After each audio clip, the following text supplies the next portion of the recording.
अरे बाप रे बाप, कितना ढील हो गए। कोरिया के बेटा कहले निहाला तो ना निहाले। ये को कोरिया के बेटा बा तो किने न किने चल गेल बा घूमे। आवे दो कोरिया के बेटा के। जो भाई देख नहीं साला भैया कद लगी रहते आई थे साला कौन मारला बा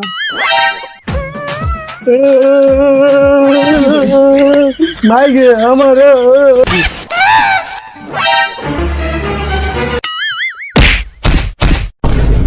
वकी हमरा कहने वाले रे कोरिया के बेटा कौन से कोरिया के बाल बच्चा मारल हुआ। चल तो बता तो हमरा ओकरा लुगा खोल के हम पा लगा दी छी। माई गे हमरा कोने में मारल था। हमरा भवा दे मेला देखे जाइला। दोगला के बेटा हम भाई खोल लगा दी जो तो अपन बाप से मांगी है। हाँ चल बता साला बाबू कहाँ गेलू घर में न आओ के। घर में न बा खेत में गेल आर बाने। गे माई बाबूजी आर बाने गेल बच्ची हम आर बाने गेल जो न उतरवारी खेतों में मांग लिए। ठीक है माई तो हम जाए तक। इस साला हमरा बुझाल है कि असली बाप न बा हमर। जाने तक कि मेला बा आजू चल गए बा पैसा देवे के मारे खेत में चले से आजू साला बाप से खेते में फरिया ले।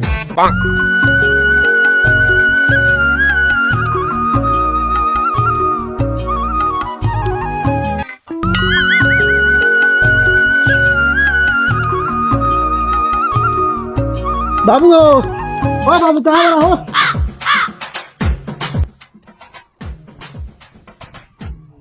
अरे सार बाबू तोरा न सुनाई दू उतने खाने से चिल्लाई छी तो तोरा कानवा में कोनो जूठ ठोक देले हो। खूब साला ज्यादा चिल्लावे तो कुदारी से गार काट देबो के अब पका के खा दे साला भूखो लागल बा हमरा। ए हम जीजो पका के खाने का किचिर किचिर लागी।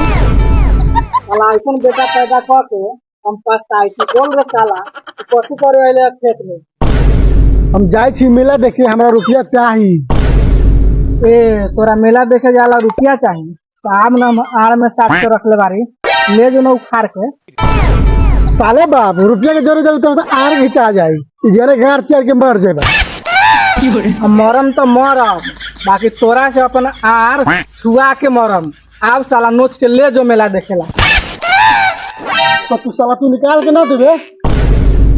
आप हमरा आर के तिजोरी में रखने वाले निकाल के ले दो तू। साला तू ऐसे ना मारबे।